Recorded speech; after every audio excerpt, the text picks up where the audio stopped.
Frères et sœurs, bonjour et bon dimanche. Bienvenue à ce nouveau rendez-vous de lumière et joie. Aujourd'hui, dimanche 30 novembre 2025, nous célébrons le premier dimanche du temps de l'Avent de l'année liturgique A. Frères et sœurs, notre homélie ce dimanche sera divisée en 4 points. D'abord, l'introduction au temps de l'Avent entre initiative divine et attitude humaine. Ensuite, l'annonce joyeuse de la venue du règne. Troisièmement, l'impératif du changement pour une attente dans la veille. Et quatrièmement, l'enjeu ultime de choisir le Christ et de le revêtir. Commençons par l'introduction au temps de l'Avent. Le temps de l'Avent s'ouvre à nous comme un chemin spirituel où se rencontrent deux mouvements essentiels de la foi.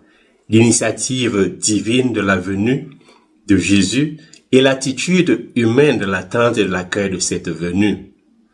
Ces deux dimensions intimement liées tissent la trame de cette période sacrée qui nous est offerte pour revivre le mystère de Dieu avec nous.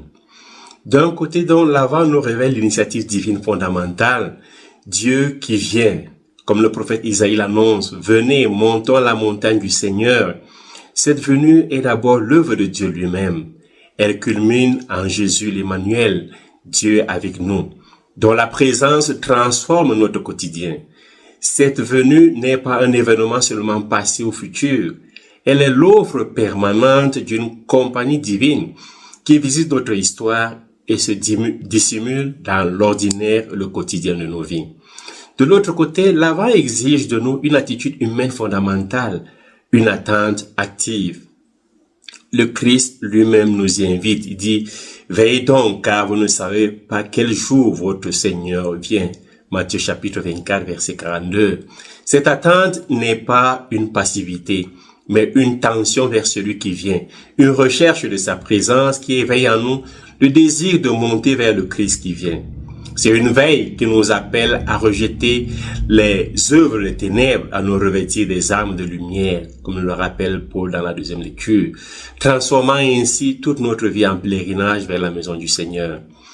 Entre cette venue divine qui nous précède toujours et cette attente humaine qui nous met en marche, le temps de l'Avent se déploie comme une pédagogie spirituelle. Apprendre à reconnaître dans la paix de l'amour divin la présence du Christ dans l'aujourd'hui de notre histoire et dans les visages de nos frères et sœurs. Tandis que nous nous tenons prêts, lampe allumée, pour accueillir celui qui vient nous visiter au moment où nous y penserons moins. Deuxièmement, une annonce joyeuse d'un événement décisif, l'imminence de l'avènement du règne de Dieu. Dieu vient à travers son Fils. Sa venue nous invite à nous réveiller pour aller sur la montagne. Le but est d'atteindre la paix, la shalom, c'est-à-dire le salut, la plénitude, le bien-être, la prospérité, la sécurité, l'harmonie. Et de vivre dans la lumière en abandonnant une vie de débauche. La venue de Dieu implique une attente qui n'est pas passive mais dynamique. Un réveil, une sortie et une montée vers le lieu de la rencontre. Le salut ne réside pas en nous-mêmes, mais dans notre relation intime avec Jésus-Christ. Jésus qui vient vivre avec nous lorsque nous mangeons et buvons, lorsque nous sommes au champ ou en train de moudre, dans le quotidien de nos activités. Il vient vers nous pour que nous soyons revêtus de lui, c'est-à-dire que nous soyons à son image et à sa ressemblance. Le temps de l'Avent, c'est le temps de la configuration à Jésus. Cette configuration à Jésus est une invitation qui constitue un ultime appel. Dieu intervient définitivement par la venue de son Fils, avec une proposition de salut concrète. Le moment de cette intervention est à la fois définitif et imminent. L'heure est déjà venue. L'intervention divine n'est pas neutre. Elle opère un tri entre ceux qui acceptent et ceux qui refusent la lumière, ceux qui acceptent de monter à la montagne du Seigneur, à la maison du Dieu de Jacob. Dieu se révèle comme le juge qui établit sa souveraineté et sépare les personnes. Jésus dit, l'un sera pris et l'autre laissé. Ce jugement et cette séparation sont implicites dans l'appel à quitter les ténèbres et explicites dans l'image évangélique de la séparation. Ce jugement est pour établir la paix et accorder le salut. La vision d'Isaïe nous révèle les fruits de ce jugement. Par ce jugement, les nations ne feront plus la guerre, car elles marcheront dans la lumière et pour la lumière. Jérusalem, centre de l'unité et de la paix, où tous les cœurs des hommes convergent pour apprendre les chemins du Seigneur au moyen de la parole de la loi. L'avènement du règne de Dieu est aussi la chute et la fin de nos règnes personnels, remplis d'orgies, de beuveries, de luxure, de débauche, de rivalité et de jalousie. Le règne de Jésus est un règne de lumière, un règne de paix, un règne d'amour. Troisièmement, l'impératif d'une réponse immédiate, la nécessité d'une vigilance active et une conversion concrète. Face à cet événement imminent, face à cette venue, le Seigneur, à travers les textes de ce dimanche, lance un appel pressant à une transformation intérieure radicale. L'appel à la vigilance est un impératif partagé, particulièrement dans l'Évangile et chez Saint Paul. Isaïe de même dit de monter vers la maison du Seigneur pour la rencontre. Cette vigilance n'est pas une simple attente, mais une disposition active de tout notre être, de toutes nos activités. Assortie du sommeil. Saint Jacques Limac dit: le sommeil est l'image de la mort, l'abandon des prières. Le moine vigilant est un pécheur d'esprit. Celui qui dort est la proie des démons. Telle est aussi la pensée de saint Antoine le Grand, qui dit: le temps que nous laissons passer à dormir au-delà du nécessaire, les démons le prennent pour nous tenter. Donc, comme dit saint Paul, réveille-toi, toi qui dors, relève-toi d'entre les morts, et le Christ t'illuminera. Car un vieillard disait: de même que l'on ne peut pas labourer un champ sans bœuf, de même on ne peut acquérir de vertu sans veille et sans sobriété. L'appel à la conversion est explicite et urgent. Il s'agit d'une réponse immédiate et radicale qui se manifeste par un changement de vie concret. Saint Paul nous dit: rejetons les œuvres des ténèbres, revêtons-nous des armes de la lumière. Cette conversion passe par un renoncement clair aux comportements qui aliènent notre liberté, tels que orgie, beuverie, luxure, débauche, rivalité, jalousie, et par l'adhésion à Christ. Revêtez-vous du Seigneur Jésus-Christ, dit saint Paul. La parabole du maître de maison et du voleur souligne l'imprévisibilité de la venue du Fils de l'homme, renforçant ainsi la nécessité d'une vigilance constante. Nous sommes appelés à vivre dans un état de préparation permanente, car nous ignorons à quelle heure le Seigneur vient. C'est en vivant dans l'amour et dans la recherche de la paix que nous sommes dans un état de veille, que nous entrons dans un état de veille permanent, comme les vierges sages de l'Évangile, qui ont toujours l'huile de la foi et la lumière de la charité en réserve. Dernier point, l'enjeu ultime, le choix radical entre deux voies opposées. Le temps de l'Avent nous place devant un choix fondamental, entre la lumière et les ténèbres, entre l'éveil et le sommeil spirituel, entre les vertus qui élèvent et les vices qui avilissent. D'un côté, l'appel joyeux à marcher dans la lumière, de l'autre, l'avertissement urgent face au danger de l'insouciance et de l'engourdissement spirituel.